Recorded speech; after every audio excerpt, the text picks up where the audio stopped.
So folks, the final bit of pre-work we have is to introduce the cross-product operation. We're going to give a more conceptual definition of the cross-product in class. But for right now, I want to focus on its computation. So the first thing we need to learn how to do is to compute something called a determinant. And because we're not going to be using determinants much, I'm not even going to define what that is. But for right now, we'll just see how to do that computation. So I've given this determinant right here. And it's a very structured determinant. We put the I, J, K components there. And what I'd like to do is above this, I'm going to put plus, minus, plus. And you'll see that later when you do some more determinant operations. But that's a little mnemonic that helps us keep track of how to compute this determinant. So the next thing I'm going to do is I'm going to go ahead and break this down. This is what we call a 3x3 determinant, and I'm going to break it down into 2x2 determinants this way. I'm going to write it as the determinant of u2, u3, v2, v3 times my I hat, and let me put a plus sign in front of that there. And then I'm going to put a minus, and then I'll put u1, u3, v1, v3, j hat, j hat, and then I'm going to put a plus, and then I'll do u1, u2, v1, v2, and then k hat. So notice that I obtained the signs for this based on that little mnemonic that I had written. You see how I obtained those signs. And then let me show you sort of what I did to find what are called these 2x2 subdeterminants. So again, it's not really worth our time right now to define what all of this is. So I'm just showing you this sort of mnemonic way of calculating them. But what I did here is for the first for the I hat entry, one way you could look at this is to say, okay, I'm going to take this I hat entry that I'm working with, and I'm going to block out this row, or sorry, this column and this row here. And notice what I'm left with. I'm left with this smaller 2x2 subdeterminant, which is precisely what I wrote right there. Likewise, we could take so I got the minus sign for the j hat, and then for the j hat, I think of blocking out the row that the j hat shows up in, and I block out the column that the j hat shows up in, and then look at what I'm left with. I've got u1, there it is, u3, v1, and v3, and that gives me that 2x2 determinant. And I think now maybe you can see where I get the third one. So I get the plus sign from the mnemonic, and then I go ahead and think of crossing out the row that k hat is in and blocking out the column that k hat is in. And notice this gives me u1, u2, that's what I've got there, v1, v2. Okay, now that we've done that for coming up with this determinant, the next thing we have to do is evaluate these 2x2 subdeterminants. And again, folks, we're not really going to find what we're doing here. I'm just going to show you by way of an example that if you go to take the determinant of A, B, C, D, we're going to compute this as the product of A and D minus B and C.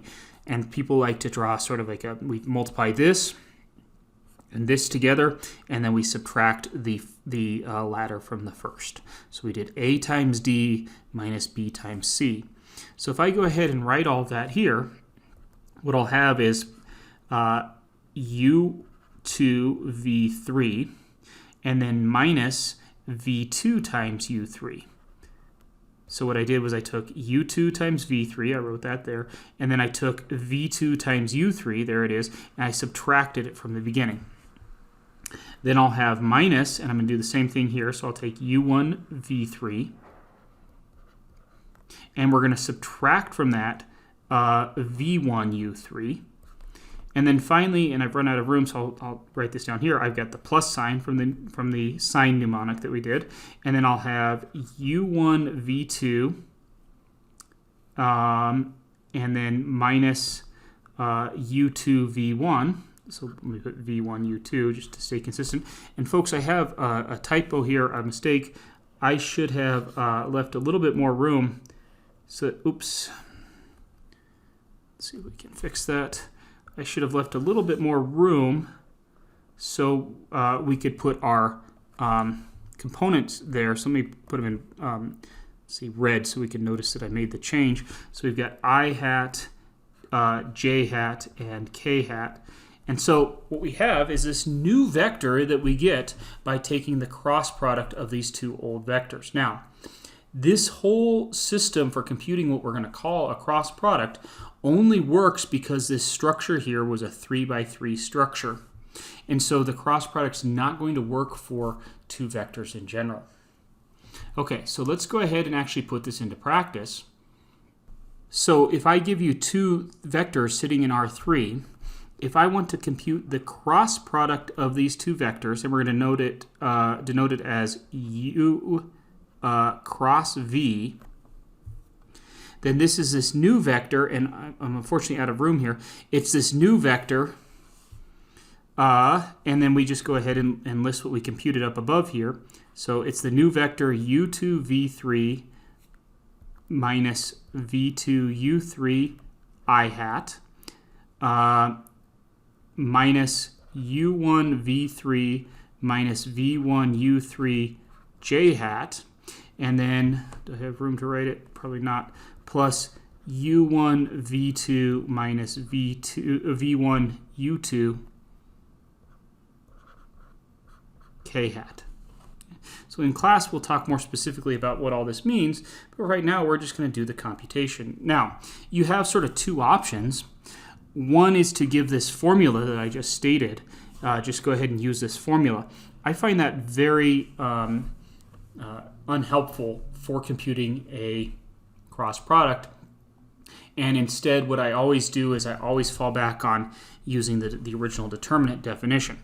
So if I want to compute u cross v, that's going to be the determinant, and then we put I, j, k here, and then let's list the component functions. Let's see here, careful, we're doing u cross v, order matters here, so I'm going to put the components 2, -3, 2, those are the component values of u, and then -1, 0, 5, those are the component values of v, and now I'm just going to compute this using the same tricks that I did before. So as a reminder, we think of this as plus minus plus.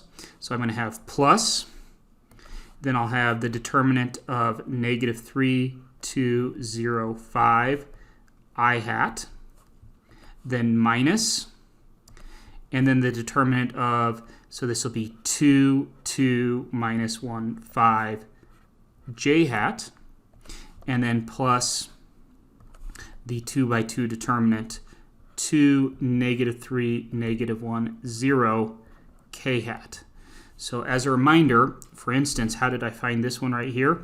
I thought of blocking out, let me do this in a different color. I thought of blocking out this row and this column. That led me with 2, 2 for that first row, -1 and 5 for that second row. And that's how we go ahead and give those 2 by 2 components. So now we're almost ready to compute this. I'm going to have, I'm not going to worry about that sign there since it's a positive, and I'll compute -3 times 5, so that's -15, minus 2 times 0, which is 0 in this case, I hat. There's the I hat before when I did this, I forgot to carry it over. And then I'll have minus, the minus sign, then I'll have 2 times 5, which is 10, and then minus 2 times -1, which is, so minus minus 2, which is plus 2, j hat. And then finally we will have, so this would give me 2 times 0, which is 0. Okay, careful folks, remember when I'm saying this, there's a minus in the formula for the 2 by 2 determinants, right? That has nothing to do with the actual signs of the values. And then we'll have -3 times -1, which is a positive 3 here. And so minus 3, oops, that should be a little smaller, minus 3 k hat. So this simplifies to be minus 15 I hat, minus 12 j hat, and minus 3 k hat is the resulting vector from having crossed these two vectors with one another in that particular order. Again, folks, we're going to do quite a bit more with this in class.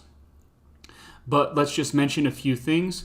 First of all, while the dot product returned a scalar, when we took the dot product, of two vectors, it returned a scalar. When we take the cross product, it returns a vector. Okay? Well, the dot product is defined for arbitrary vectors. That should be vectors.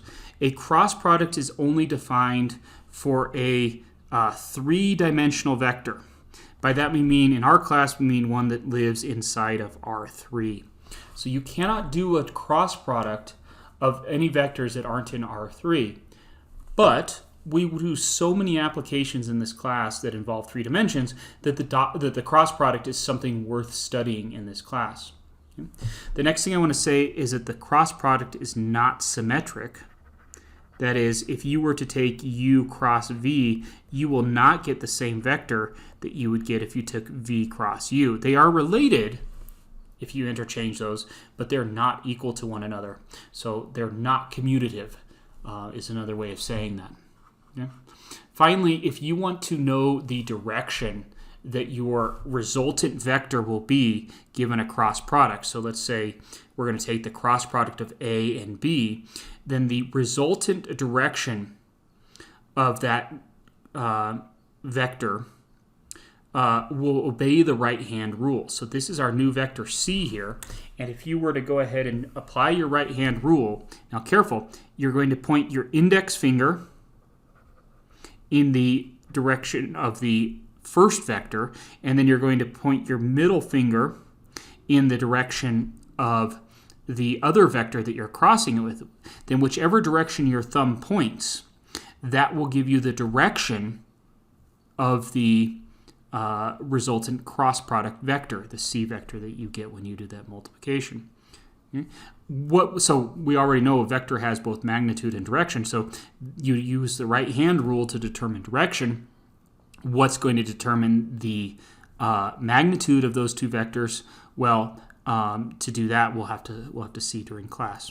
All right, folks, I hope this video was helpful. At this point, you should be able to do all of your 13.4 pre-class My Math Lab work. Let me know if you have any questions, and thank you for your patience.